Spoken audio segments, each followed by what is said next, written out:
Hello, and welcome to Whisper Garden, a quiet corner of YouTube where gentle stories help you slow down, unwind, and drift off to sleep. 2 to 3 times a week, you'll find a new sleepy time tale, told in soft, soothing tones, designed to calm your mind and ease you into restful slumber. If my stories bring you peace or help you rest, please consider liking this video and subscribing to the channel. It helps more dreamers like you find their way here. Sweet dreams. Our story for tonight is called The Pillow Tree. In a quiet, misty orchard, a magical tree waits to bloom for those ready to rest. Let your thoughts drift, and let the dreaming begin. Chapter 1. The Traveler Who Could Not Sleep. The traveler had not truly slept in 7 seasons, though they had tried everything the waking world offered. Chamomile tea steeped under full moons, beds of goose down in the finest inns, meadows of lavender where other weary souls found easy rest.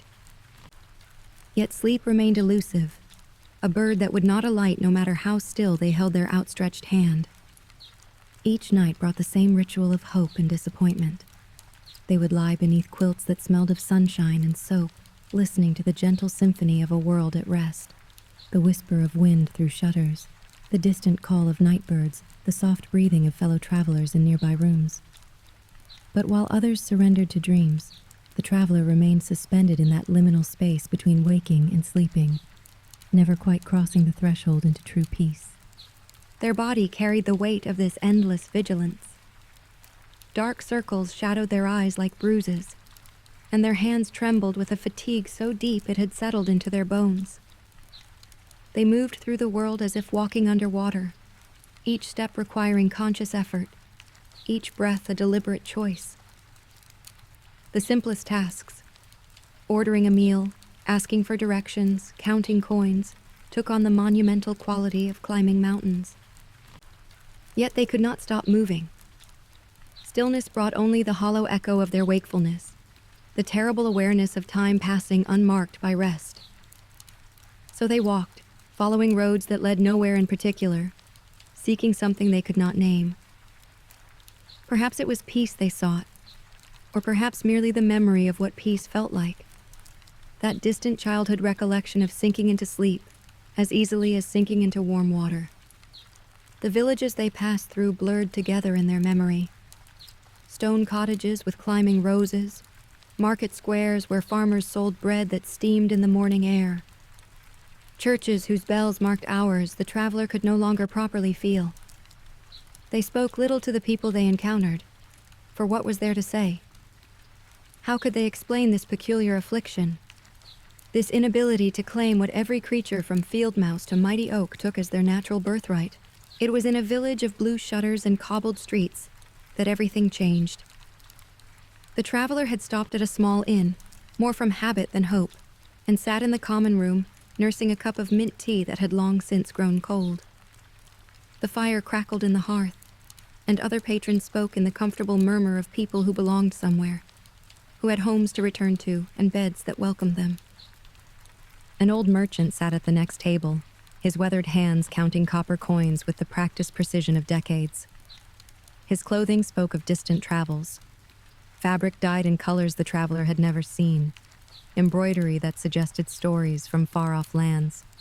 When he noticed the traveler's weary gaze, he smiled with the kind of gentle recognition that passes between strangers who share an understanding.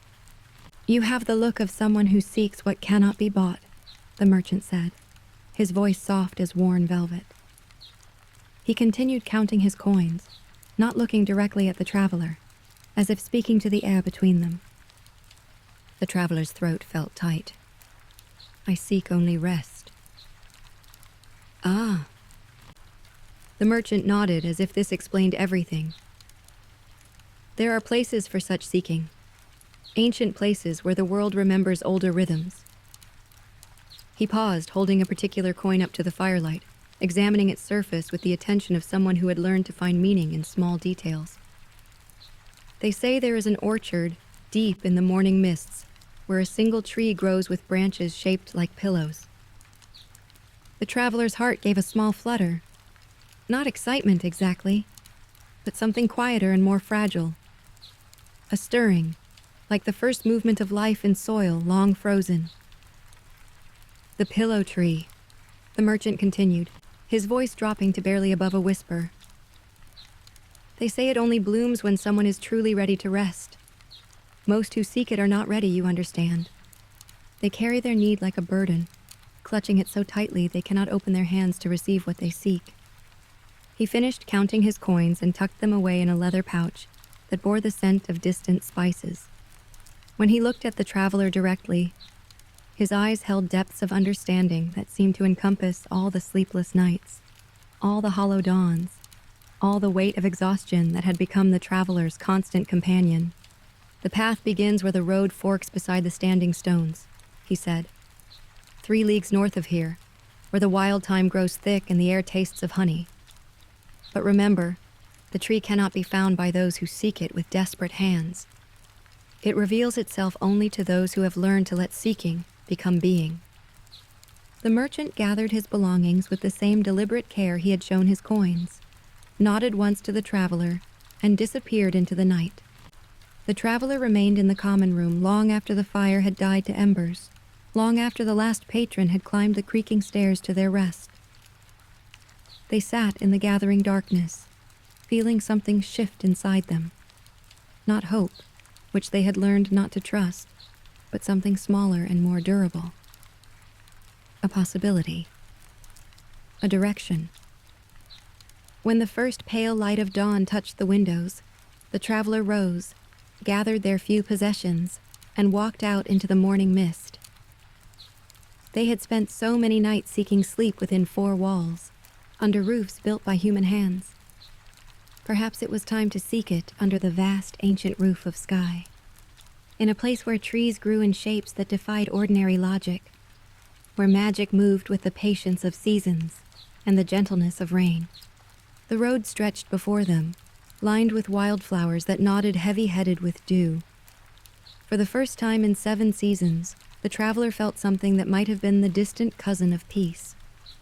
Not the peace of arrival, but the peace of beginning, of taking the first step on a path that might at last lead somewhere other than endless walking. Chapter 2. The road that hummed softly. The standing stones appeared as the merchant had promised, 3 leagues north where the main road curved beside a hill crowned with ancient oaks. They stood in a rough circle, each one taller than a person, their surfaces worn smooth by countless seasons of wind and rain. Wild flowers grew in the spaces between them. Thyme and meadowsweet, chamomile and forget-me-nots, filling the air with a sweetness that seemed to slow time itself. The path that led away from the stones was barely visible, more suggestion than certainty. It wound through grass that reached the traveler's knees, heavy with seed heads that caught the morning light like tiny lanterns. Each step released the scent of growing things, the green smell of chlorophyll and sunshine, the earthier notes of rich soil and hidden roots, the faint sweetness of flowers that bloomed for no purpose but their own joy. As the traveler walked, they began to notice something unusual about the path beneath their feet. It seemed to hum, not with sound exactly, but with a vibration that traveled up through their legs and settled somewhere in their chest. It was the hum of deep contentment, the resonance of earth itself breathing slowly and steadily through its ancient dreams. The landscape around them began to change in subtle ways. The grass grew softer, its color shifting from the bright green of ordinary meadows to something more muted, more gentle on the eyes. The hills rolled with the comfortable curves of sleeping bodies, and the trees that dotted the distance seemed to sway even when no wind stirred their branches, as if moving to music only they could hear. Above, clouds drifted with the patience of centuries, their shadows painting the land in patterns of light and gentle darkness. The sun, though shining, seemed filtered through some invisible gauze that softened its rays and gave the entire world the quality of late afternoon, even though morning had only just begun. It was the light of peaceful endings, of quiet satisfactions, of coming home after long journeys. The traveler found their pace slowing without conscious decision. Their legs, which had carried them restlessly across so many miles, began to move with a different rhythm. Not the urgent stride of seeking, but the measured walk of someone who had nowhere urgent to be. Their breathing deepened, pulling in air that tasted of honey and herbs, of morning dew and the faint salt of distant seas. It was then that the creature appeared. It emerged from the tall grass with the fluid grace of something born from twilight itself. Fox-like in shape but made of deeper mysteries, its fur held the colors of evening sky, deep purple blues and silver grays that shifted with each movement. Its eyes were the color of stars reflected in still water, ancient and knowing, but holding no judgment, no expectation, no demand for explanation. The creature approached without haste, padding silently on paws that seemed to barely touch the ground. When it reached the traveler, it fell into step beside them as naturally as breathing, as if they had been walking companions for years rather than strangers meeting for the first time. The traveler tried to speak, to ask what manner of creature it was, where it had come from, whether it knew the way to the orchard they sought. But when they opened their mouth, the creature turned its starlit gaze upon them and blinked, slowly and deliberately, with the kind of patience that suggests some questions are better left unasked. The traveler found their words dissolving before they could form, not from fear or frustration, but from a growing understanding that this journey was not one that could be navigated through questions and answers. They walked together in comfortable silence, the traveler and the twilight fox, following the path that hummed beneath their feet. The air around them grew thicker as they traveled, not with humidity or heat, but with something that felt almost tangible, like stepping into the embrace of someone who had been waiting for their return. It wrapped around them like the memory of every blanket that had ever offered comfort, every hearth that had provided warmth, every gentle hand that had ever smoothed worried brows. The traveler's shoulders, which had been hunched with tension for so long they had forgotten any other posture, began to relax. The tight knot between their shoulder blades loosened.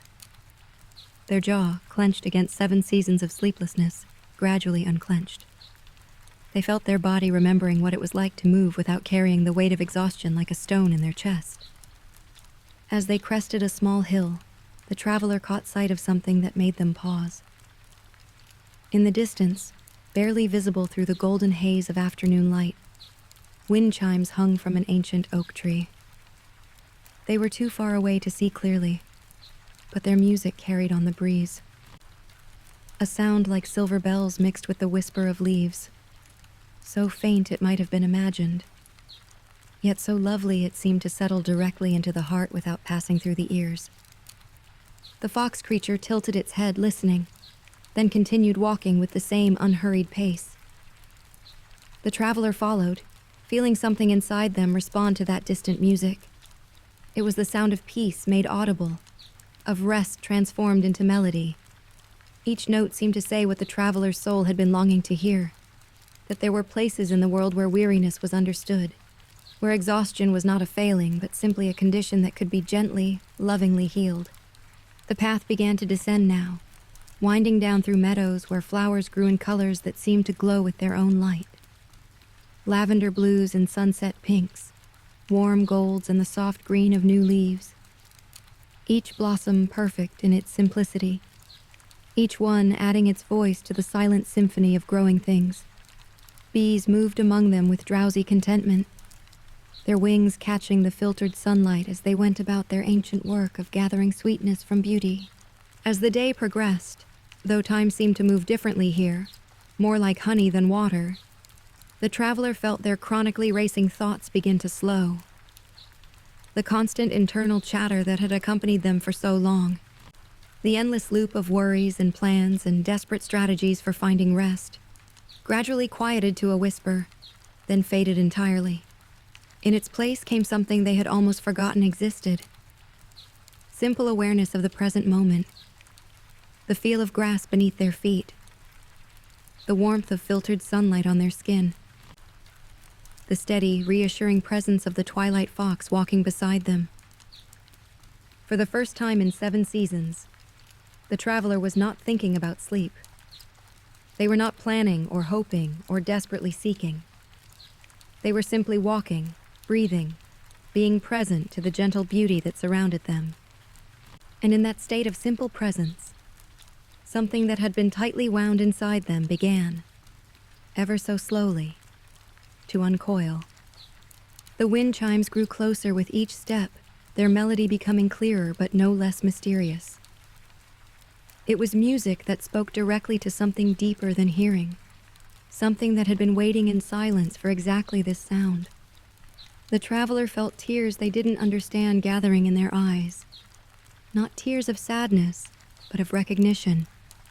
As if they were remembering something they had lost so long ago they had forgotten it had ever existed. The twilight fox glanced up at them with those ancient, starlit eyes, and in that gaze the traveler saw understanding, compassion, and something that might have been approval. They were on the right path. They were moving in the right direction. And for the first time since their sleeplessness began, that felt like enough. Chapter 3. The Village of Slanted Roofs.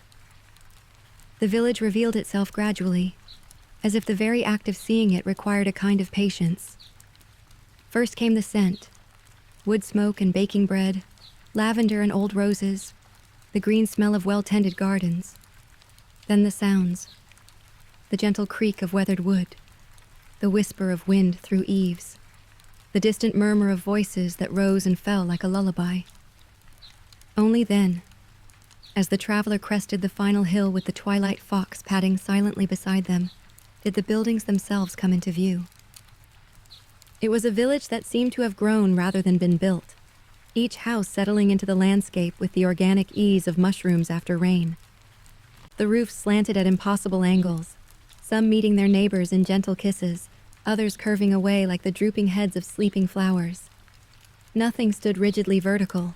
Walls leaned companionably against one another, chimneys tilted at dreamy angles, and even the cobblestone streets curved and meandered as if they had been laid by someone walking in their sleep.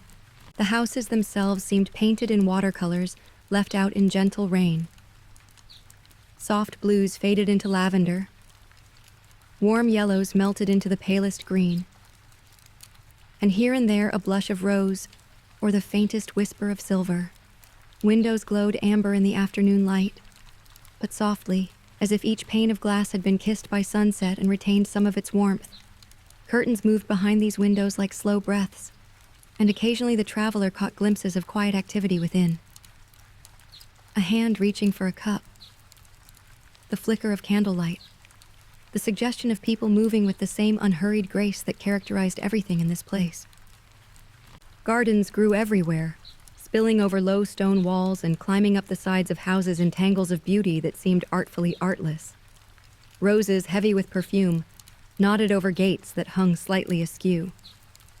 Hollyhocks reached toward windows like gentle hands seeking to caress the glass. Herb gardens released their fragrances into the still air.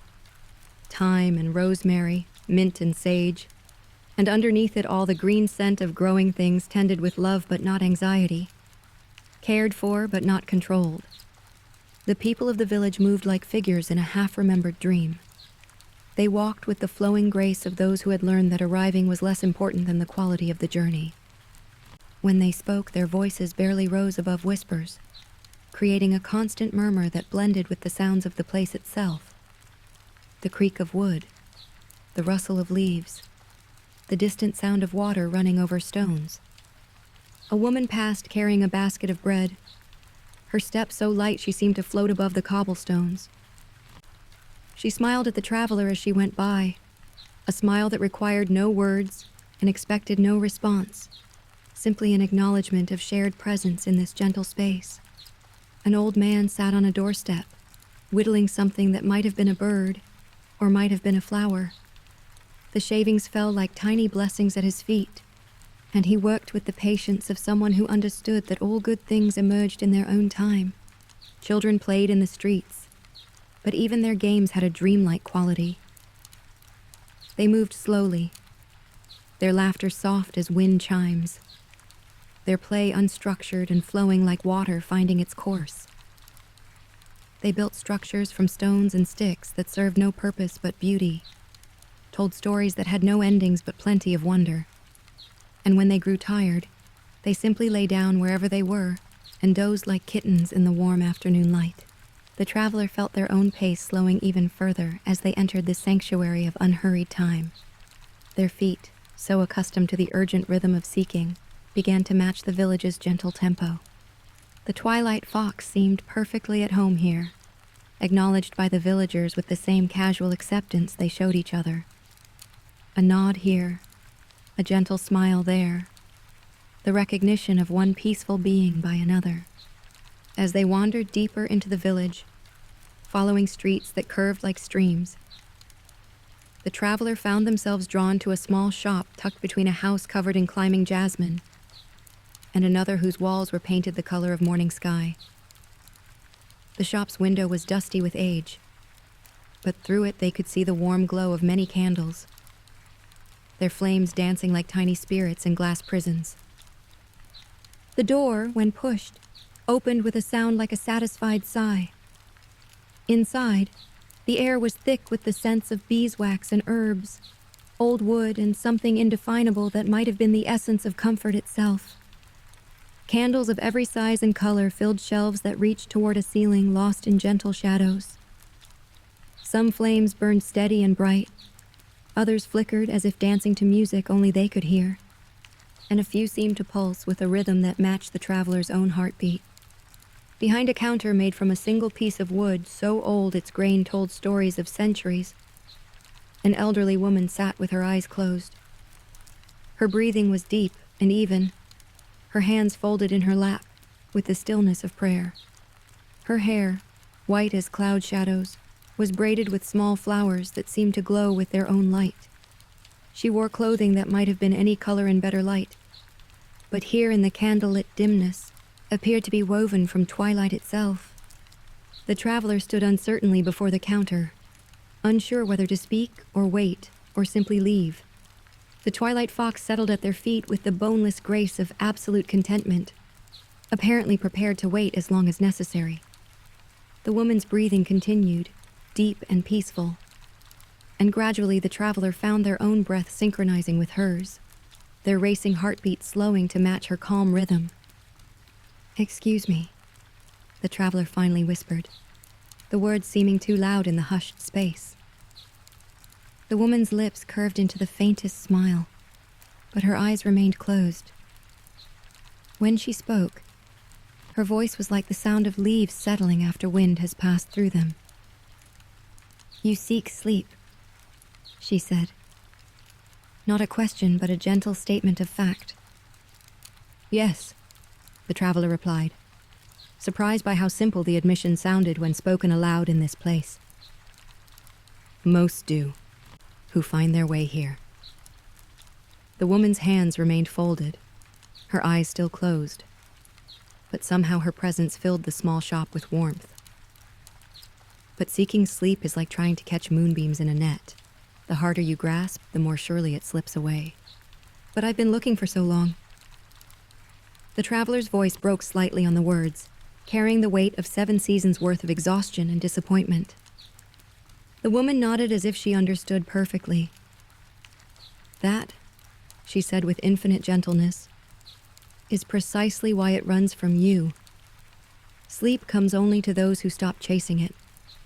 Rest arrives only when we cease our desperate reaching and learn to simply be present with our weariness." She opened her eyes then, and the traveler saw depths there that seemed to hold all the peaceful nights they had ever longed for, all the gentle awakenings that should have followed deep dreams. Her gaze was kind but not pitying, understanding but not indulgent.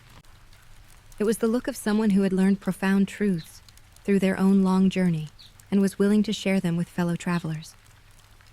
"Let me tell you a secret," the woman continued, rising from her chair with movements that seemed to flow like water. "The thing you seek is not a destination to be reached, but a state of being to be remembered. You already carry within you everything necessary for deep rest. You have simply forgotten how to access it." She moved around the counter, her feet making no sound on the wooden floor, and approached a shelf lined with candles of unusual beauty. Some were tall and slender, others short and round. and a few seemed to contain small galaxies of light within their wax. She selected one that was the color of lavender twilight, its flame steady and calm. "This candle is made from beeswax gathered under full moons," she said, placing it gently in the traveler's hands. "The bees that made it fed only on flowers that bloom at night. Evening primrose and moonflower, night-blooming jasmine and the dreams of sleeping children. Its scent carries the essence of all peaceful hours, all gentle surrenders to necessary rest." The candle was warm in the traveler's hands, and its fragrance rose around them like a blessing. It smelled of lavender and rain, of clean sheets dried by summer wind, of the moment just before sleep when the world grows soft around the edges and breathing becomes a prayer of gratitude for the day's release. "How much?" the traveler asked, reaching for the small purse that contained their remaining coins. The woman shook her head, her smile deepening. "Peace cannot be purchased, only received. Rest cannot be bought, only allowed. Take the candle as a gift from one seeker to another, and remember, when you light it, breathe with its flame. Let your rhythm become its rhythm. Sometimes the simplest magic is the most profound." The traveler accepted the candle with hands that trembled slightly, not from exhaustion, but from something that might have been the beginning of hope. They had received so many remedies over the years, tried so many cures and potions and well-meaning advice. But this felt different. Not a promise of instant relief, but an invitation to remember something they had forgotten they knew. "There is a place," the woman continued, settling back into her chair with the fluid grace of settling water, "where the seeking can finally end. But it cannot be found by those who clutch their need like a weapon. Only when your hands are empty can they be filled." The traveler wanted to ask more. Where was this place? How would they know it? What must they do to prepare? But the woman had closed her eyes again, returning to her deep, peaceful breathing. The questions that rose in the traveler's mind seemed suddenly less urgent, less necessary. In this place of whispered voices and gentle movements, the frantic energy of seeking began to feel crude and clumsy, like shouting in a library or running through a cathedral. They tucked the candle carefully into their traveling pack, next to the few other possessions that had accompanied them on their long journey. As they prepared to leave, the woman spoke one more time without opening her eyes. "The child will be waiting by the old oak at the village's edge when the time is right. Follow where they lead, but do not expect answers to questions you have not yet learned to ask." The traveler left the shop with more questions than when they had entered. But somehow the questions felt lighter now, less desperate. The twilight fox rose from where it had been resting and padded alongside them as they emerged into the soft afternoon light of the village streets. They wandered for a while through the meandering lanes, observing the gentle life of this unhurried place. They saw a baker removing loaves from an oven, each one perfectly golden and steaming with warmth. The baker moved with the careful attention of someone who understood that good bread could not be rushed, that some things required their own time to become what they were meant to be. The scent that rose from the loaves was not just the fragrance of grain and yeast, but of patience transformed into nourishment, of care made edible. In a small garden behind a house painted the color of sea foam, an elderly man tended vegetables with the devotion of someone praying with soil and seeds. His movements were economical but never hurried. A touch here to guide a climbing bean, a gentle word there to encourage a struggling tomato plant. When he noticed the traveler watching, he smiled and held up a perfect pear, its skin blushed with sunset colors. "Time makes all things sweet," he said, offering the fruit with hands that spoke of decades spent coaxing beauty from earth.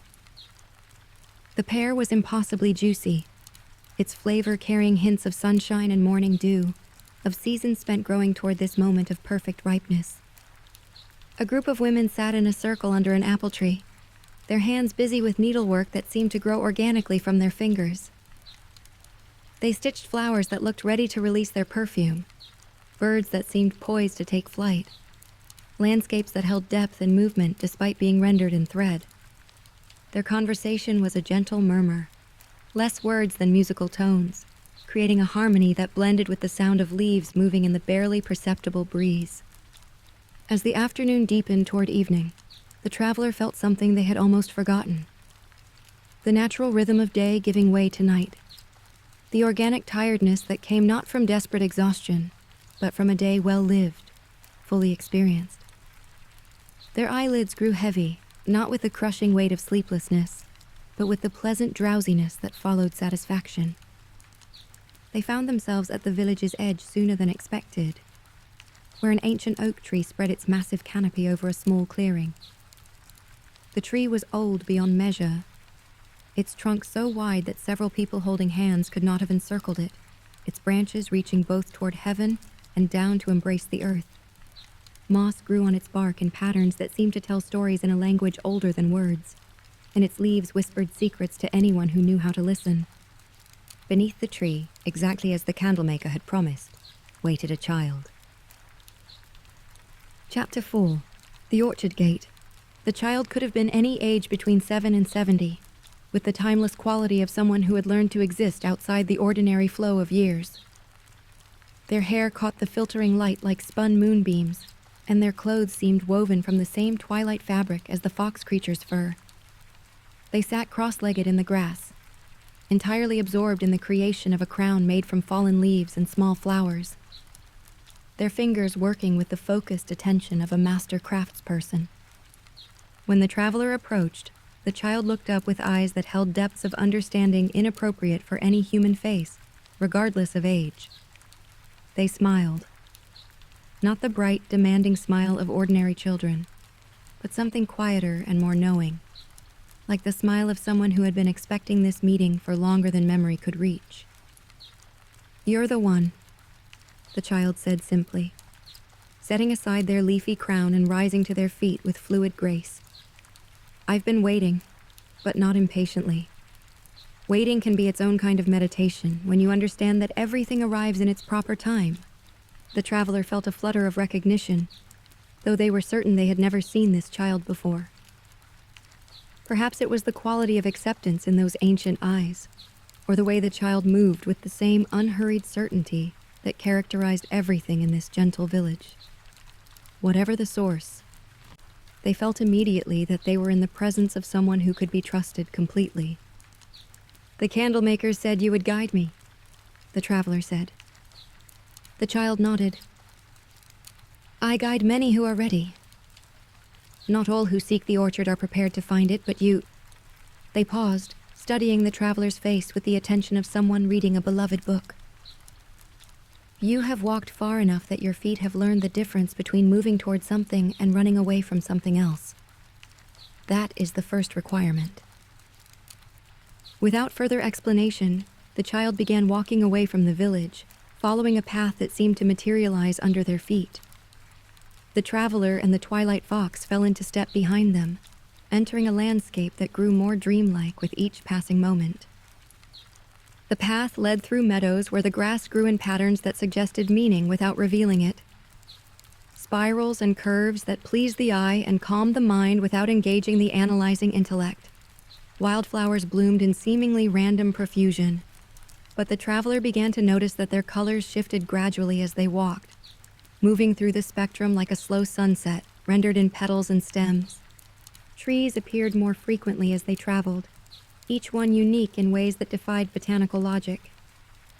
Some had bark that seemed to shimmer with inner light. Others bore leaves in colors that had no names, and a few grew fruit that looked like captured starlight.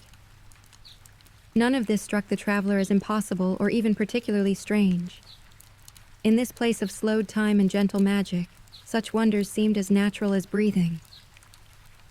The child moved with the confidence of someone following a well-known route, but the path itself seemed to change subtly with each step.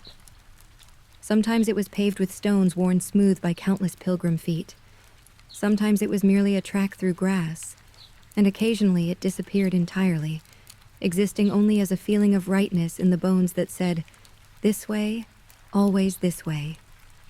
As they walked, the child began to speak, their voice carrying the cadence of someone sharing ancient wisdom. The orchard you seek is not like other orchards, they said, pausing to examine a butterfly whose wings seemed made of folded rainbows. It does not exist in the same way that ordinary places exist. It is more like a state of being that has taken the form of a place, a condition of the soul that has grown roots and branches and learned to offer shelter. The traveler felt a familiar stir of anxiety, the fear that they were being led on another fruitless quest, that this too would end in disappointment like so many other promised cures.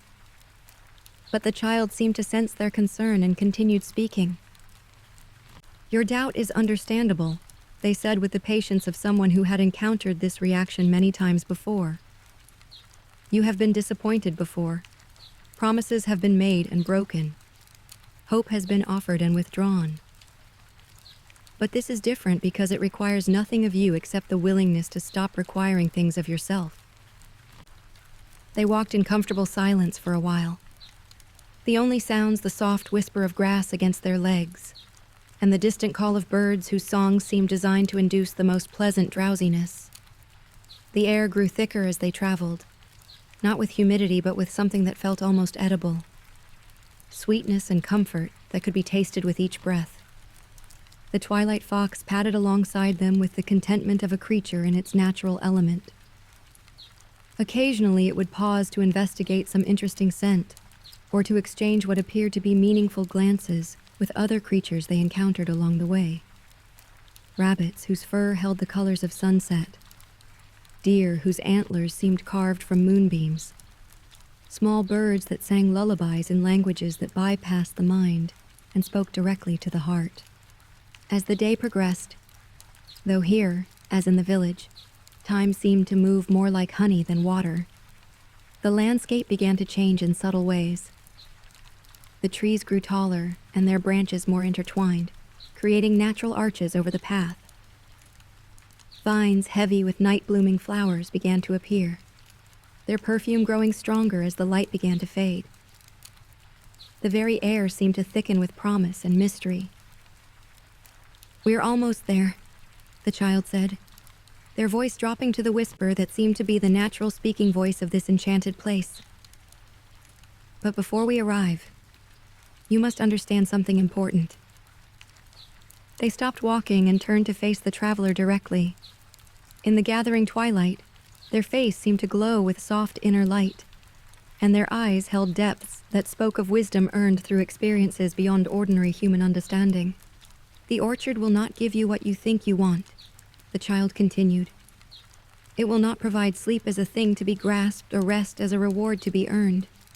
Instead, it will help you remember what you have forgotten. That peace is not something you achieve, but something you already are, buried beneath layers of trying and seeking and desperate effort." The traveler felt tears gathering in their eyes, though they could not have said whether they were tears of frustration or relief, or simple recognition of truth long avoided. "I don't know how to stop trying," they admitted, their voice barely audible. The child's smile was like dawn breaking over still water. "That is exactly why you are ready," they said. "Only when we recognize the futility of our efforts do we become willing to discover what lies beyond effort. Only when we exhaust ourselves with seeking do we become ready to learn the art of allowing." They resumed walking, and within moments the path began to descend toward what appeared to be a valley filled with silver mist. Through the mist, the traveler could make out the suggestion of trees, the promise of paths winding between them, and something else. A presence that felt ancient and welcoming, and infinitely patient. At the edge of the mist, they came upon a gate that seemed to have grown rather than been constructed. 2 living trees had intertwined their branches to form an archway, their trunks twisted together in an embrace that spoke of centuries of slow growth and mutual support. Vines heavy with flowers that glowed like small moons hung from the arch, and the very air around the gate shimmered with possibility. The child placed their hand on one of the living gateposts, and the entire structure seemed to pulse with gentle light.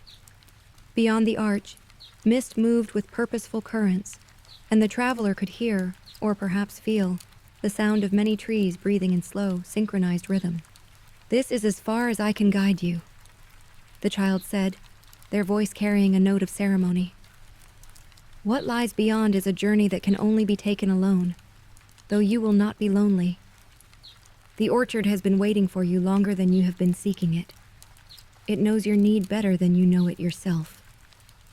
The traveler stood before the gate, feeling the weight of 7 seasons worth of sleepless nights, 7 seasons worth of desperate seeking, 7 seasons worth of hope deferred and dreams denied.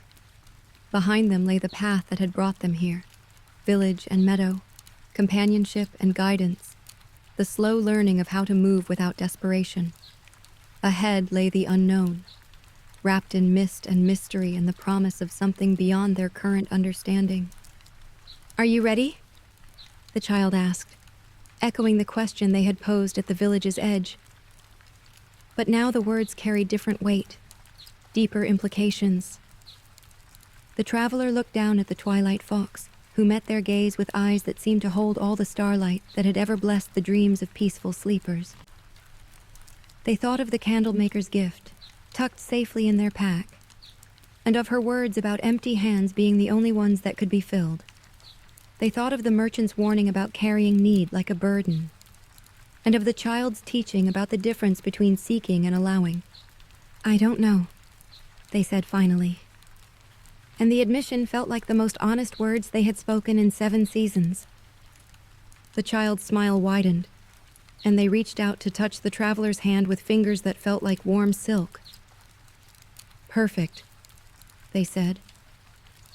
"Not knowing is the beginning of wisdom. Uncertainty is the doorway through which all true discoveries are made. You are ready precisely because you don't know if you are ready." The gate swung open with the soft sigh of wind through leaves, revealing a path that led into mist so silver it seemed woven from moonbeams and dreams. The scent that rose from beyond the gate was indescribable. Part memory, part promise, part the essence of every peaceful moment that had ever existed. The traveler took a deep breath, feeling something shift inside them like a key turning in a long-locked door. They stepped forward into the mist, the twilight fox padding silently beside them, leaving behind the familiar world of seeking and entering a realm where seeking could finally transform into something else entirely. Behind them, the child's voice followed like a blessing. "Remember, you are not going to find peace. You are going to remember that you are peace, temporarily forgetting itself in the dream of separation." And then the mist closed around them and their real journey began. Chapter 5. The Whispering Orchard.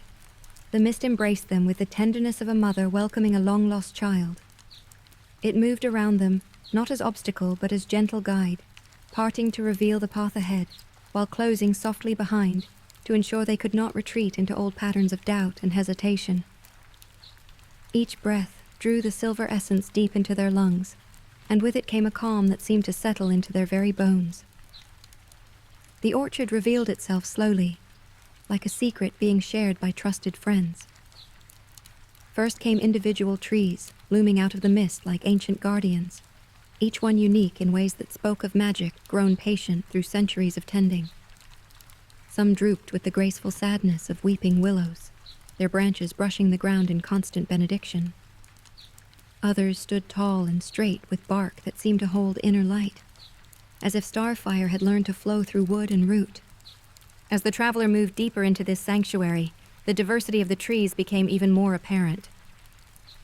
One massive oak bore leaves that chimed like distant bells when the slightest breeze stirred them, creating a music that seemed designed to slow rushing thoughts and ease worried hearts. Another tree, slender as a dancer, bore fruit that glowed with soft phosphorescence. Pears and apples and fruits for which no earthly names existed, each one casting pools of pearl and amber light on the mist-softened ground. A grove of birches stood like a circle of white-robed priestesses, their bark inscribed with markings that might have been natural patterns, or might have been writing in a script older than human memory. When the traveler paused to examine these markings, they seemed to shift and change, sometimes appearing to be simply the random scarring of weather and time, other times resolving into symbols that carried meaning just beyond the edge of understanding. The path through the orchard, was carpeted with fallen leaves that released their fragrances with each step. Not the mulchy scent of ordinary decay, but something richer and more complex. Here, the spiced sweetness of leaves that had absorbed centuries of autumn sunlight. There, the green freshness of spring growth that had never known the harsh edges of winter. The very ground seemed alive with gentle intention, cushioning each footfall with the care of earth that had learned to nurture wanderers. In the branches above, creatures dwelt that belonged more to dream than to any waking taxonomy. Birds made of shadow and starlight perched on twigs that seemed too delicate to bear even such insubstantial weight. Their songs were wordless lullabies that seemed to arise from the collective unconscious of every being that had ever known the blessing of peaceful sleep. Squirrels of silver and shimmer gathered nuts that looked like crystallized moonbeams, storing them in hollow trees that hummed with contentment. Other beings moved through the orchard with the fluid grace of those who had transcended the usual boundaries between waking and dreaming. The traveler caught glimpses of figures that might have been deer with antlers of living coral, rabbits whose fur held the colors of sunset, and once, just at the edge of vision, something that might have been a unicorn, if unicorns could be made of mist and memory, and the collective longing of all who had ever wished for magic to be real. The twilight fox padded through this wonderland with the calm confidence of a creature in its natural element. It paused occasionally to touch noses with other fox-like beings that emerged from the mist, some made of starlight, others of shadow, a few that seemed woven from the aurora itself. These meetings appeared to be conversations conducted in languages that required no words, exchanges of information or blessing or simple recognition between kindred spirits. As they wandered deeper into the orchard, the traveler began to understand that this was not merely a collection of magical trees, but a living system of interconnected consciousness. The trees breathed together in slow, synchronized rhythm that seemed to pulse up from the earth itself. Their roots, the traveler somehow knew, intertwined beneath the surface in networks of communication and mutual support that had been growing for millennia. This was not just a place, it was a being, vast and patient and utterly benevolent. The realization should have been overwhelming, but instead it brought a sense of deep rightness, as if some part of the traveler had always known that such places existed, waiting for those ready to perceive them. The rational mind that had driven them through 7 seasons of sleepless seeking began to quiet, not through suppression, but through a kind of gentle absorption into something larger and more inclusive than individual thought. They walked for what might have been hours, or might have been moments. Time moved differently here, more like the slow circulation of sap than the urgent ticking of human-made clocks. The mist grew thicker as they traveled, but rather than obscuring vision, it seemed to clarify perception, filtering out everything harsh or discordant, and leaving only the essential beauty of each moment. The traveler found themselves moving more slowly, not from exhaustion, but from a growing desire to fully experience each step, each breath, each subtle shift in the quality of light that filtered through the mist. Their racing thoughts, which had been their constant companions for so long, began to settle like sediment in still water. The desperate energy that had driven their endless seeking started to transform into something quieter and more sustainable. Not the forced calm of meditation techniques or the brittle peace of exhaustion, but something that felt like coming home to a self they had forgotten they possessed. It was then that they realized they had been searching. Despite all the guidance they had received, despite the child's warnings about the futility of seeking, they had still been looking for something specific. Scanning the trees for pillow-shaped branches, listening for some signal that would indicate they had found what they sought. The old patterns of mental grasping died hard, even in this place of gentle magic. The twilight fox seemed to sense their renewed agitation. It stopped walking and turned to look at them directly, its starlit eyes holding infinite patience. In that gaze, the traveler saw reflected all their years of seeking, all their desperate attempts to grasp peace like a butterfly to be pinned to a board. They saw how their very effort to find rest had become the greatest obstacle to finding it.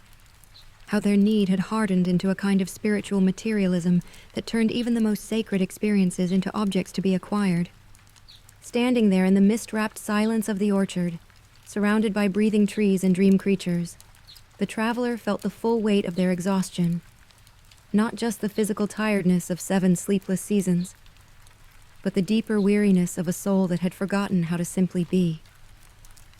They had been carrying their need like a stone, clutching it so tightly that their hands could receive nothing else. Tears came then, not the bitter tears of frustration they had shed so many nights alone in inn rooms and under foreign stars, but something cleaner and more healing.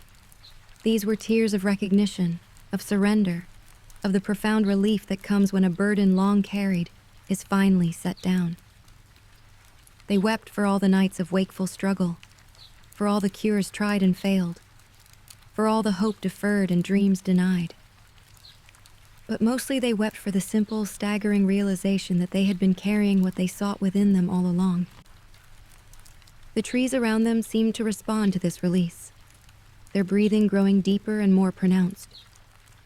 The mist swirled with increased movement, as if stirred by winds of change. Somewhere in the distance, barely audible, came the sound of something that might have been singing. Wordless vocalizations that rose and fell like the breathing of the earth itself, like the lullaby the universe might sing to itself in moments of perfect peace. The traveler stood in the heart of the whispering orchard, no longer seeking, no longer grasping, no longer trying to force their way into a peace that could only be received. They simply stood, breathing with the trees, existing in the gentle mist, allowing themselves to be held by something larger and more loving than their individual will. And in that moment of complete surrender, something began to shift. Chapter 6, A Lesson in Stillness. You're trying too hard. The voice emerged from the mist like a thought that had learned to speak, so gentle it might have been the whisper of leaves or the distant murmur of water over stones. The traveler turned, seeking the source, and found themselves face to face with a figure that seemed to have been woven from the very essence of the orchard itself. The gardener, for that was unmistakably what they were, moved with the fluid grace of someone whose every gesture had become a form of prayer. Their hands, dark with the rich soil of countless seasons, moved constantly but never hurriedly, touching trees that seemed to lean into their caress, adjusting the fall of vines, guiding the growth of plants that appeared to respond to intention as much as touch. Their clothing seemed cut from twilight itself, shifting between colors as they moved, sometimes appearing to be made of moss and bark, other times resembling fabric woven from starlight and shadow. But it was their eyes that held the traveler's attention, eyes that contained depths of understanding accumulated through centuries of patient observation, of learning the secret languages that trees whispered to those who knew how to listen. These were the eyes of someone who had discovered that the deepest wisdom came not from books or teachers, but from the patient study of how growing things move through their cycles of rest and growth, dormancy and flowering. I was looking for, the traveler began. But the gardener raised a hand with the gentle authority of someone who had learned that some explanations were unnecessary. I know what you seek, they said, their voice carrying the cadence of wind through branches, of roots drawing water from deep earth. But seeking itself has become your prison. You have made an enemy of your own longing, turned your deepest need into a source of suffering. The gardener gestured to a patch of grass that seemed softer than any earthly grass had a right to be, its blades glowing faintly with their own inner light. Sit, they said, not as a command, but as an invitation, the way one might invite a tired child to rest in a safe lap. The traveler wanted to protest, to explain the urgency of their need, the years of searching that had brought them here, the desperation that drove them forward. But something in the gardener's presence made such protests feel crude and unnecessary. They lowered themselves to the luminous grass, feeling it yield beneath them like the most perfect cushion, supporting their tired body with the care of something that had been designed specifically for this moment of rest. The twilight fox settled beside them, its warm presence a comfort against their leg. The gardener arranged themselves with fluid grace, close enough that the traveler could hear their slow, deep breathing, could catch the scent of growing things that seemed to emanate from their very being: earth and rain, new leaves and ancient roots, the green smell of life constantly renewing itself. "Listen," the gardener whispered, their eyes closing as they spoke. "To what?" the traveler asked, their voice sounding harsh and urgent in the soft silence of the orchard. "Don't ask," the gardener replied with infinite patience. "Rest first. Questions are the language of seeking, and you have sought long enough. Now is the time for receiving, and receiving requires a different kind of attention. Not the focused beam of interrogation, but the soft, open awareness of acceptance." The traveler's mind immediately filled with the familiar cascade of questions that had driven them for so long. How long must they sit? What were they supposed to be listening for? How would they know when they had heard it? What if this was just another dead end, another false promise in a long series of disappointments? The questions tumbled over each other like water rushing over rocks, each one generating 3 more, until their inner landscape resembled nothing so much as a river in flood.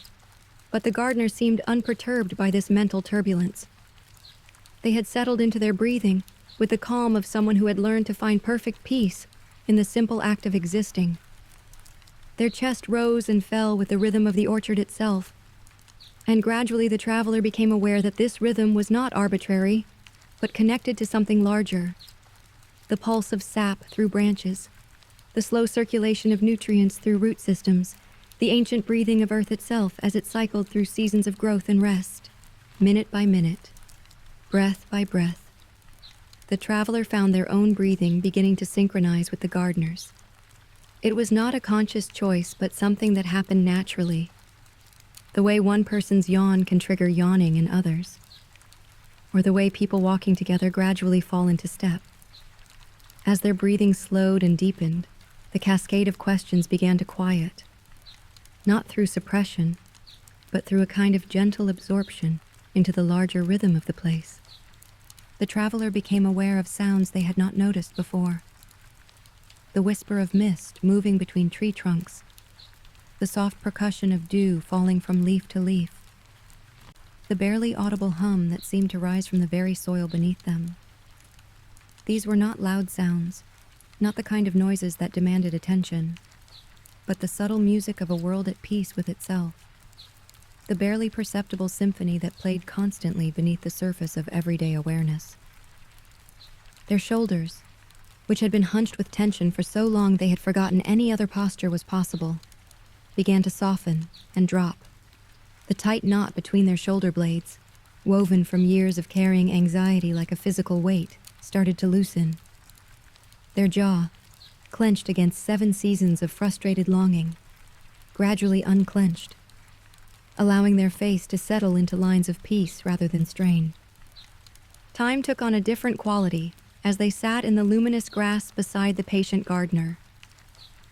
It no longer felt like something that pressed against them with urgent demands, but more like a gentle river in which they could float without effort or destination.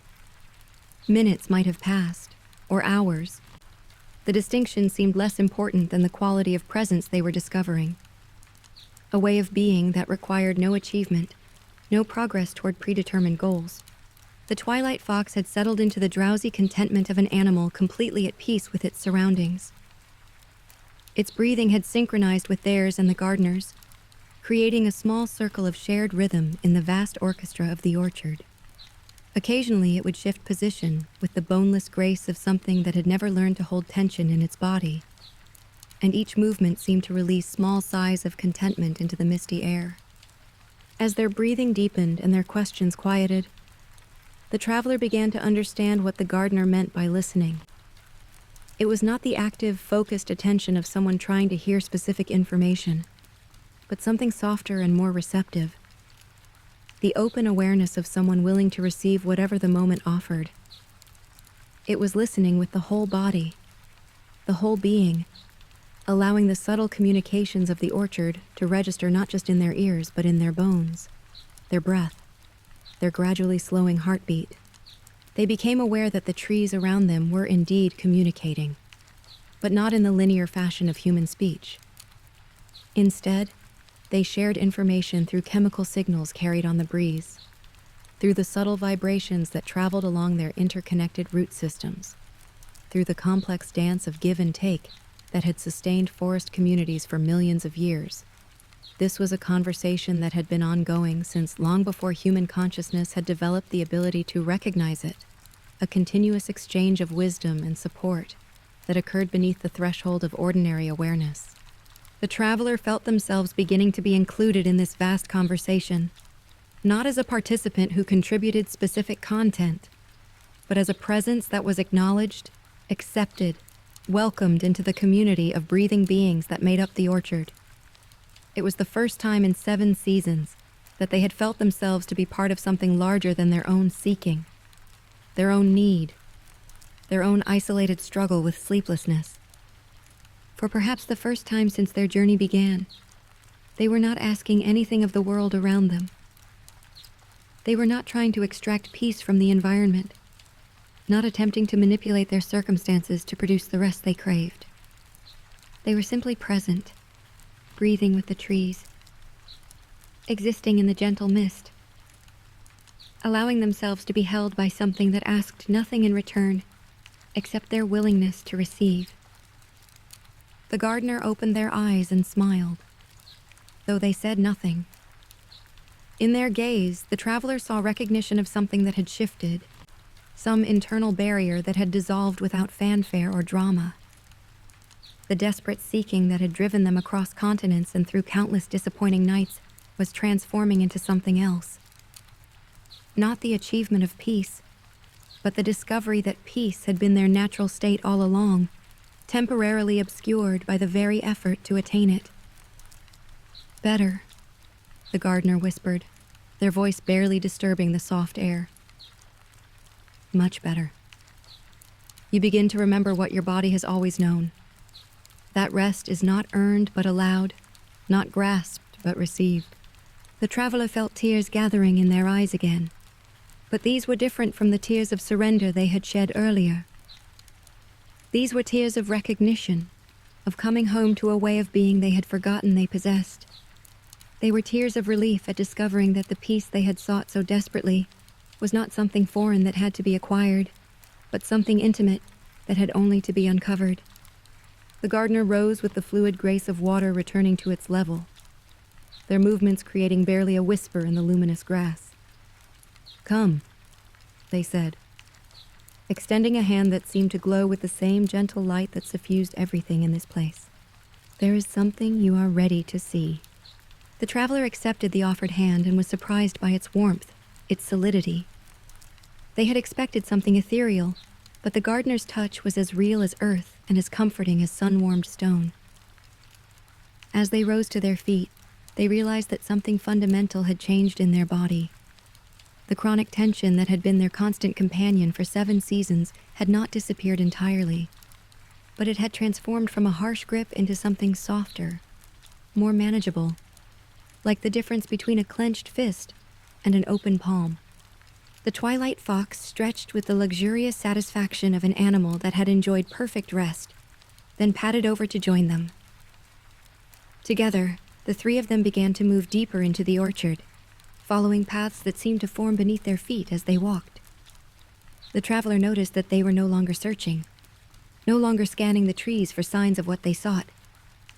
Instead, they moved with the patient trust of someone who had learned that the right destination would reveal itself when the time was right. Behind them, the patch of luminous grass where they had sat continued to glow softly in the mist, marking the place where seeking had finally begun its transformation into something else entirely.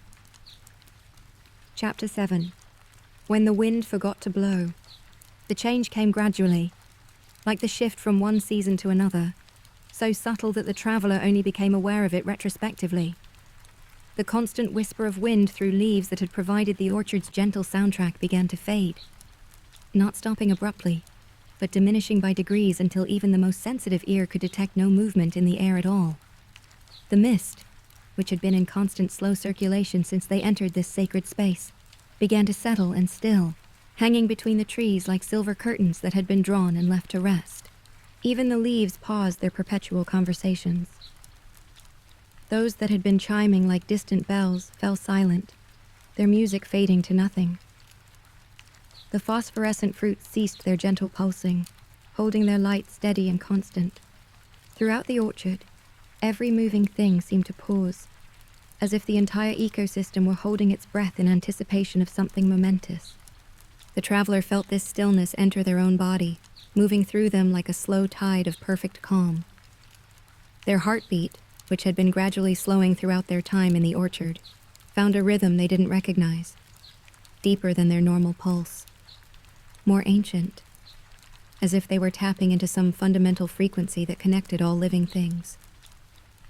Their breathing, already synchronized with the gardener's measured respiration, deepened even further, drawing the silver air deep into their lungs where it seemed to dissolve directly into their bloodstream, carrying peace to every cell.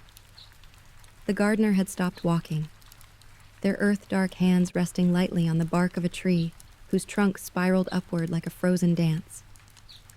They stood with the perfect stillness of someone who had learned to become one with whatever moment they inhabited, their presence so completely at peace that they seemed to exist in harmony with the stopped wind, the settled mist, the paused breathing of the world around them.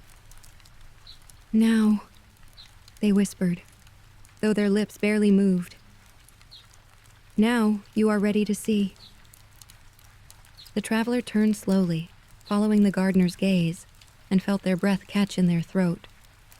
There, in a clearing they had not noticed before, though they were certain they had passed this way moments earlier, stood a tree unlike any other they had encountered in their long journey through the orchard. The pillow tree. It was impossible to mistake it for anything else. Its trunk rose from the earth with the welcoming breadth of ancient strength, covered in bark that looked soft as worn leather, dark with age, but somehow luminous, as if centuries of absorbed moonlight were slowly seeping back into the world. The bark's surface held patterns that seemed to shift and change as the traveler watched, sometimes appearing to be the natural scarring of weather and time, other times resolving into symbols that spoke directly to the heart without passing through the mind's analytical filters. But it was the branches that truly defied earthly logic and revealed the tree's magical nature. They curved and twisted and folded back upon themselves in shapes that could only be described as pillows. Hundreds of them, perhaps thousands, each one unique in size and form and subtle coloration. Some were small and round like the pillows children clutch for comfort, others long and cylindrical like the bolsters used to support tired bodies. Still others were shaped like clouds or waves or the gentle curves of sleeping animals. The pillow branches were not crude approximations of comfort, but seemed to have been dreamed into existence by some benevolent consciousness that understood perfectly the infinite varieties of rest that weary beings might need. Some appeared firm and supportive for those who required stability in their surrender. Others looked soft as gathered silk for those who needed the gentlest cradle for their exhaustion. The surfaces varied too. Some smooth as water-polished stone, others textured like the finest velvet, and a few that seemed to be woven from solidified starlight itself. The tree's canopy formed a dome of living comfort, each pillow branch positioned with the precision of a master architect who had designed not just for beauty, but for the perfect support of any being who might seek refuge beneath its ancient shelter. The overall effect was of a tree that had spent centuries learning the deepest needs of the sleepless, growing itself into the precise form required to offer complete and perfect rest. As the traveler stared in wonder, they became aware that the tree was not static, but alive with subtle movement. The pillow branches swayed with the gentlest of motions, not stirred by any external wind, for the air remained perfectly still, but moving with their own internal rhythm, like the breathing of some vast, patient creature. The movement was hypnotic, designed to soothe rather than stimulate, to slow racing thoughts and ease anxious hearts. The scent that rose from the tree was indescribable in ordinary terms. It carried notes of every comfort the traveler had ever known. The smell of clean sheets dried by summer sun, the fragrance of lavender fields under full moon, the warm scent of bread baking in peaceful kitchens, the green freshness of morning dew on grass. But underneath these familiar elements was something deeper and more mysterious. The scent of memory itself, of all the peaceful moments that had ever existed, distilled into an essence that spoke directly to the soul's deepest longing for rest. The tree made no movement toward the traveler, offered no invitation or beckoning gesture. It simply existed in perfect patience, radiating the kind of unconditional acceptance that asks nothing and offers everything. It was the embodiment of rest made manifest, peace given form, the answer to every sleepless night and every weary prayer rendered in bark and branch, and the gentle movement of living comfort. The twilight fox moved closer to the tree, its starlit eyes reflecting the soft glow that seemed to emanate from the pillow branches. It approached with the reverence of a pilgrim coming to a sacred shrine, its usual fluid grace slowed to the tempo of ceremony.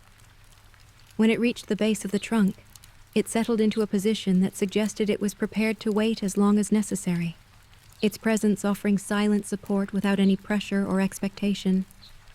The gardener remained where they were, their hands still resting on the spiraling bark of the nearby tree, their breathing deep and steady. They spoke no words of explanation or encouragement, understanding that this moment belonged entirely to the traveler and the tree, that any intervention would disturb the delicate balance of readiness and receptivity that had taken so long to achieve. The traveler stood transfixed, feeling something shift inside them, like the slow turning of a key in a lock that had been sealed for 7 seasons. This was not the excitement of discovery or the triumph of finally reaching a long-sought destination. Instead, it was something quieter and more profound.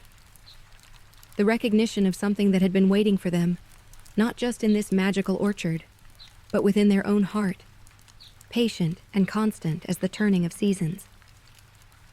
They understood now why the tree had not revealed itself during their earlier searching, why it had remained hidden while they scanned the orchard with desperate eyes and grasping mind. The pillow tree could only be seen by those who had stopped looking for it, could only be found by those who had abandoned the very concept of finding. It existed in the space beyond seeking, in the realm of pure being, where peace was not an achievement, but a homecoming. The traveler felt their body beginning to move before their mind had consciously decided to approach the tree. It was not the urgent stride of someone rushing toward a goal, but the slow, inevitable movement of water finding its level, of something returning to its natural place after long exile. Each step felt both chosen and inevitable, both deliberate and utterly natural. As they drew closer, the tree's scent grew stronger, wrapping around them like the embrace of every loving presence they had ever known. The pillow branches seemed to shift slightly, adjusting their positions with the subtle awareness of a consciousness that had been observing the traveler's approach, learning the precise configuration of comfort their particular form of weariness would require. The traveler reached the base of the trunk and stopped, their hand extended but not yet touching the bark. They stood on the threshold between seeking and receiving, between the life they had known, driven by need and defined by lack, and the life that was being offered, where rest was not earned but simply accepted, where peace was not a distant goal but the ground of being itself. The pillow tree waited, patient as stone, eternal as starlight, ready to offer its gift to one who had finally learned to receive it. Chapter 8. The first real exhale. The bark felt exactly as it had appeared, soft as the finest leather, warm with centuries of absorbed sunlight, alive with a pulse that seemed to rise from the very heart of the earth. The moment the traveler's palm made contact with the trunk, they felt a sensation unlike anything they had experienced in their long journey toward rest. It was not the sharp relief of finally grasping something long sought, but the profound release that comes when desperate seeking transforms into gentle receiving. The tree seemed to welcome their touch, its bark yielding just enough to cradle their hand while maintaining the strength to support their gradually increasing weight. As the traveler leaned more fully against the trunk, they felt the tree's ancient rhythm beginning to synchronize with their own heartbeat. or perhaps their heart was learning to match the tree's deeper, slower pulse.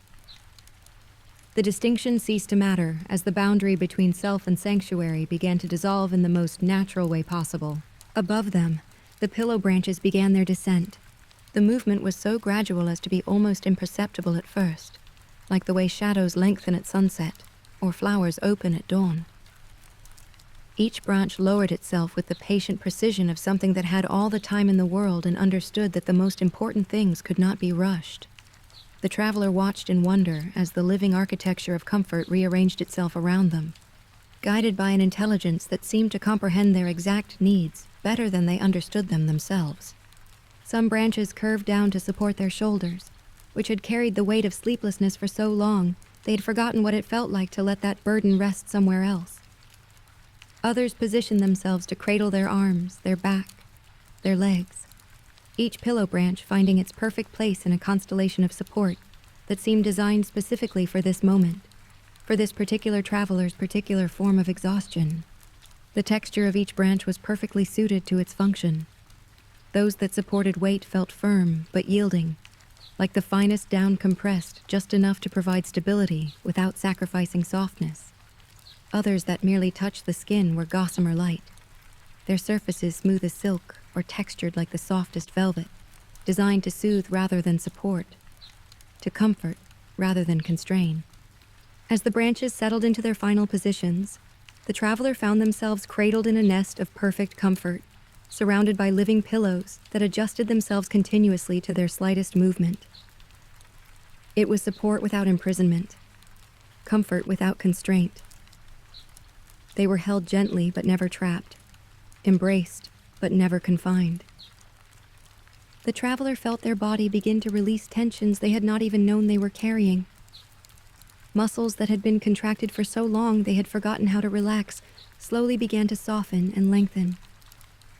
The chronic ache between their shoulder blades, woven from years of hunching over anxious thoughts, gradually dissolved.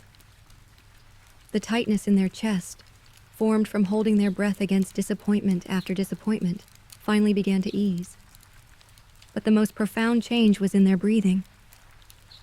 For 7 seasons, their breath had been shallow and irregular, disrupted by the constant vigilance of someone who could never quite trust that they were safe enough to fully exhale. Now, surrounded by the tree's gentle embrace, they felt their respiratory rhythm beginning to match the slow, deep breathing of the orchard itself. The tree's pulse, traveling through bark and branch directly into their body, became their pulse.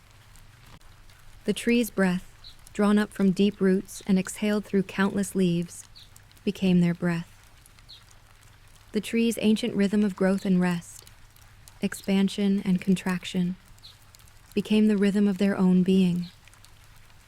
They were not losing themselves in the tree's consciousness, but finding themselves reflected in something larger and more stable than their individual struggle with sleeplessness. For the first time in 7 seasons, the traveler's mind grew truly quiet. Not the forced silence of meditation techniques or the brittle stillness of exhaustion, but the natural quiet that comes when seeking finally stops because it has found what it was looking for. Thoughts that had raced through their consciousness like frightened animals slowly settled into stillness. The constant internal commentary that had analyzed every moment, questioned every sensation, planned every next step, gradually faded to silence. In that silence, they discovered something they had forgotten existed. The simple joy of being present in their own body, without needing it to be different than it was.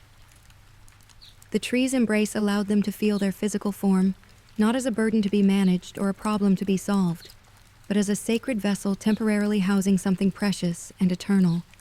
The questions that had driven them across continents and through countless sleepless nights. How can I sleep? What am I doing wrong? Why can't I rest like everyone else? Dissolved into irrelevance. In their place came a wordless understanding that rest was not something to be achieved, but something to be remembered. Not a skill to be learned, but a birthright to be reclaimed. The traveler felt their eyelids growing heavy, but not with the leaden weight of exhaustion. This was the gentle heaviness of a body that had finally received permission to stop its vigilant watching. to trust that it was safe enough to surrender to the natural cycles of rest and renewal that it had been designed to follow.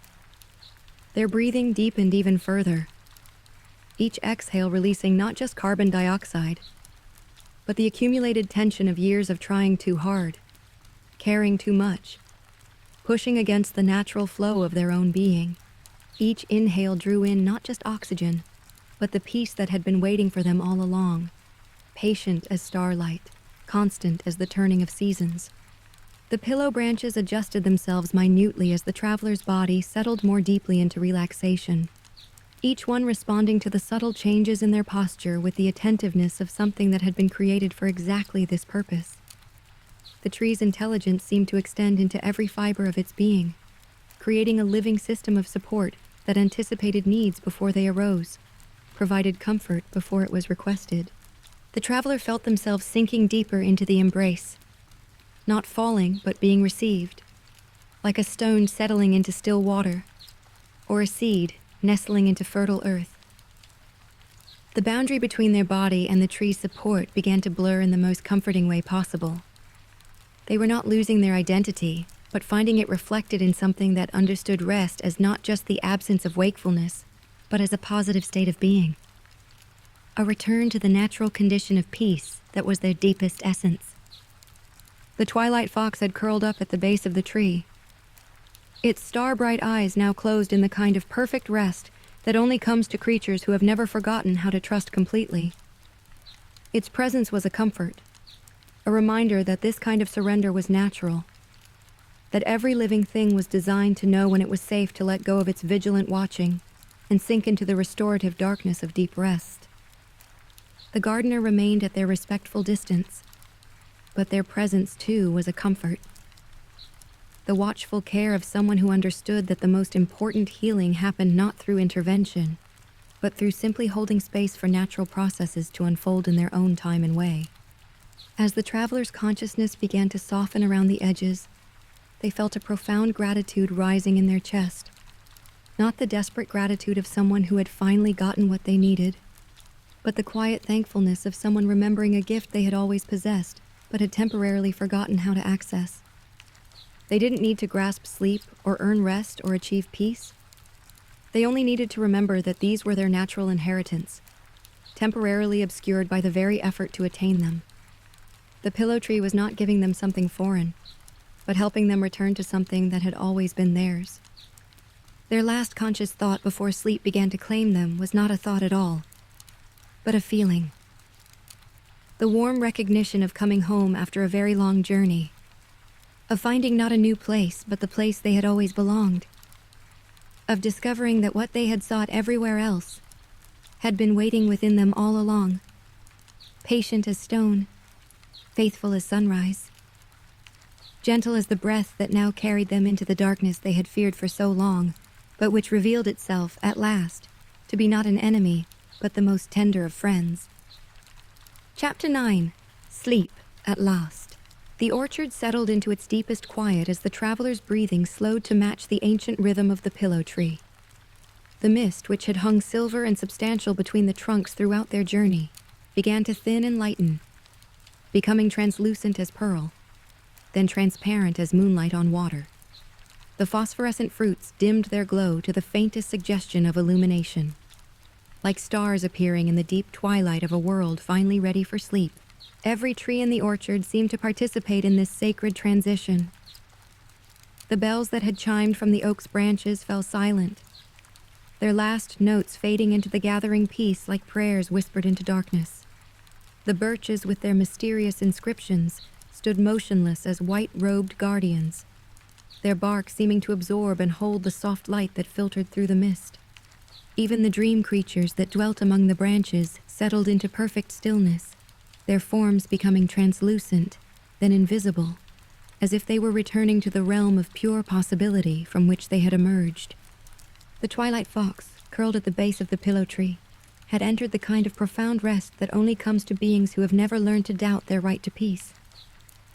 Its breathing was so soft as to be nearly inaudible, its star-bright fur rising and falling with the gentle rhythm of one who sleeps without fear, without vigilance, without the need to maintain even the smallest guard against the world's potential threats.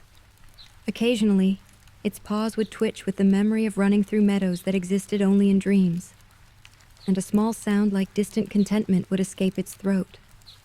The gardener remained at their watchful distance, but their presence had transformed from active guidance to something more like a blessing held in waiting. They stood with the perfect stillness of someone who had learned to become one with whatever moment they inhabited, their earth-dark hands resting lightly on the bark of their spiraling tree, their breathing so synchronized with the orchard's rhythm that they seemed less like an individual being than a manifestation of the place's own consciousness. Above the sleeping traveler, the pillow tree's branches made their final adjustments, settling into the perfect configuration of support for a rest that might last moments or seasons, or whatever length of time was needed for complete restoration. The pillow branches pulsed gently with their own inner light, creating a cocoon of warmth and safety that would hold steady no matter how deep the traveler's surrender became. The tree's consciousness, vast and patient as mountain ranges, enfold the sleeping figure with the tenderness of a parent watching over a long-lost child who had finally found their way home. Through bark and branch, through root and leaf, it shared the deep peace it had cultivated through centuries of growth and seasons of rest. This was not the peace of empty space, but the peace of fullness, the profound quiet that comes when every need has been met, every wound has been tended, every part of the self has been welcomed home. As the traveler's breathing deepened into the first, truly restful sleep they had known in 7 seasons, their consciousness began to expand beyond the boundaries of individual identity. They found themselves becoming aware of the vast network of root systems that connected every tree in the orchard, creating an underground web of communication and mutual support that had been growing for millennia. Through this network flowed not just nutrients and water, but something more profound. The accumulated wisdom of countless seasons, the patient knowledge of how to grow and rest and grow again, the deep understanding that all of life moved in cycles of expansion and contraction, effort and surrender, wakefulness and sleep.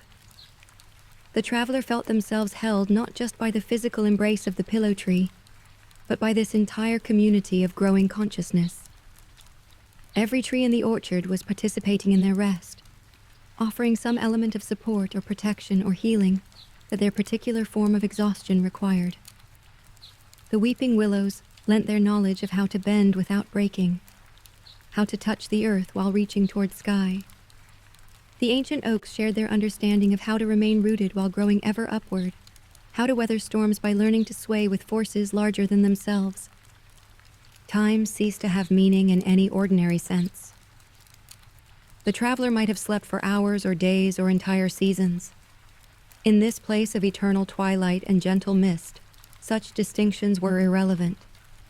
What mattered was not the duration of rest, but its quality, not the number of hours unconscious, but the depth of restoration taking place on levels far beneath conscious awareness. In their sleep, the traveler began to dream. But these were not the fragmented, anxious dreams that had occasionally interrupted their sleepless nights during the long years of seeking. Instead, they dreamed with the coherent peace of someone whose mind had finally been given permission to process and integrate the experiences of their long journey. They dreamed of every road they had walked, every village they had passed through, every failed attempt at rest that had brought them closer to this moment of perfect surrender. But in these dreams, every disappointment was revealed to have been necessary. Every false promise a step toward understanding what true rest actually required. They saw their journey not as a series of failures, but as a gradual stripping away of everything that was not essential. A slow learning of how to distinguish between the peace that could be grasped and the peace that could only be received. They dreamed of the merchant who had first spoken of the pillow tree, seeing now that his weathered hands had held not just coins, but the accumulated wisdom of countless journeys, countless seekers who had found what they were looking for only when they stopped looking in the expected places. They dreamed of the village of slanted roofs, understanding now that its unhurried pace had been their first lesson in moving through the world without the desperate urgency that made rest impossible. They dreamed of the candlemaker with her closed eyes and deep breathing, recognizing her as a teacher who had demonstrated that the deepest seeing came not through the eyes, but through the willingness to be present with whatever was actually happening in each moment. They dreamed of the child who had led them to the orchard's gate, understanding now that the child's timeless quality came from existing in perfect presence, without the past's regrets or the future's anxieties that kept adult minds in constant motion. Most profoundly, they dreamed of themselves, not as the desperate seeker they had believed themselves to be, but as someone who had always carried within them everything necessary for deep rest. They saw that their sleeplessness had not been a flaw or failure, but a sacred restlessness that had driven them toward this moment of remembering. Their exhaustion had not been an enemy, but a teacher, showing them through contrast what they truly needed, guiding them toward the recognition that peace was not something to be achieved, but something to be uncovered. In the deepest part of their sleep, they heard it, or perhaps felt it, or perhaps simply became it. A voice that was not quite a voice, speaking words that were not quite words, offering a communication that bypassed language entirely and spoke directly to the part of them that had never forgotten its true nature. "You remembered," the voice said, and the traveler understood that this was not praise for an accomplishment, but recognition of a homecoming. "You remembered that seeking was never the path to finding, that rest was never something to be earned, but always something to be allowed, that the peace you sought was never absent, but only temporarily hidden beneath the very effort to find it." The words, if they were words, seemed to come from the tree itself, but also from the orchard, and also from something even larger and more encompassing. They carried the weight of ancient wisdom and the lightness of perfect love, the authority of truth and the gentleness of a lullaby sung by the universe itself to soothe its sleeping children. You remembered that you are not separate from peace but made of it, not seeking rest but temporarily forgetting that rest is your natural state, not trying to become something you are not, but simply returning to what you have always been. The traveler's sleeping form settled even deeper into the tree's embrace, their breathing becoming so slow and deep that it seemed to merge with the breathing of the earth itself. Their face, which had been etched with the lines of years of worried seeking, began to soften and smooth, revealing the peaceful countenance that had always been their true face beneath the mask of exhaustion and anxiety. Around them, the entire orchard participated in this moment of complete rest.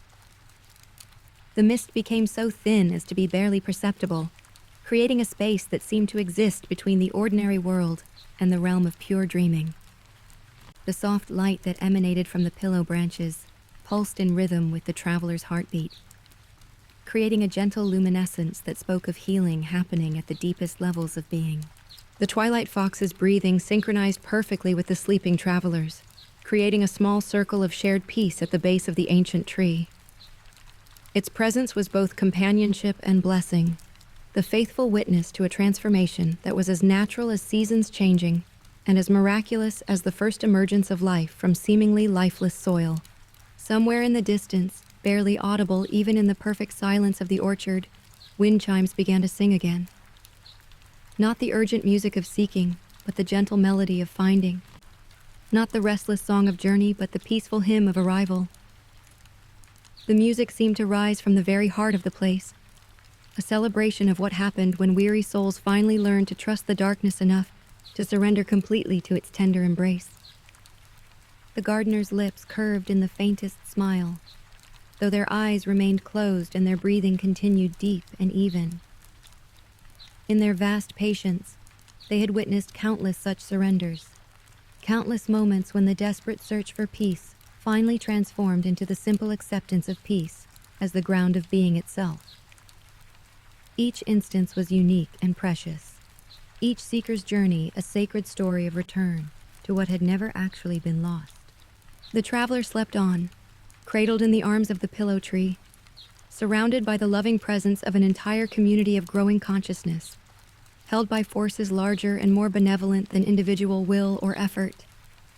They slept with the profound rest of someone who had finally stopped trying to earn what was already theirs, stopped seeking what was already found, stopped running toward what they had always been, In the gentle darkness of their deepest sleep, they rested not just their body, but their very soul, allowing the most fundamental healing to take place.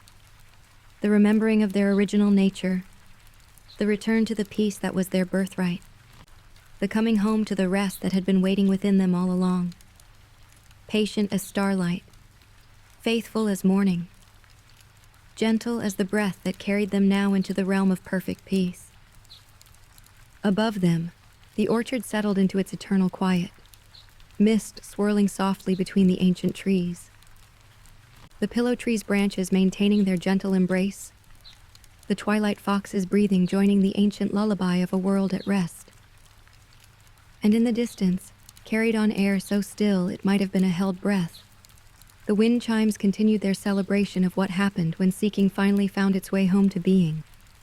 When the long journey of searching finally arrived at the destination that had never been anywhere but here, in the perfect peace of this moment, this breath, this gentle surrendering to the darkness that revealed itself at last, to be made of the same loving awareness that was the deepest truth of every weary heart that had ever yearned for rest. The travelers slept, and in their sleeping, the entire world seemed to exhale in relief, as if creation itself had been holding its breath until this one tired soul remembered how to trust the darkness enough to let go completely, to surrender so fully that seeking could finally transform into the most natural thing of all. The simple, perfect peace of coming home.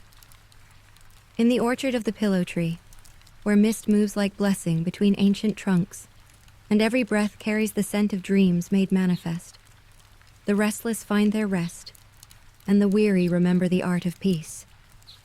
Here, in the gentle darkness that is love's most tender expression, sleep comes not as conquest, but as homecoming, not as achievement, but as grace, not as the end of seeking, but as the beginning of being, fully, completely, perfectly at home in the only moment that has ever existed. This one, this breath, this gentle return to the peace that was never lost, only temporarily forgotten in the beautiful dream of searching for what was always, already, forever here. May your dreams be gentle, may your sleep be deep, and when you wake, may you carry a little peace with you. If you enjoyed tonight's story, feel free to return anytime. Good night, and sweet dreams.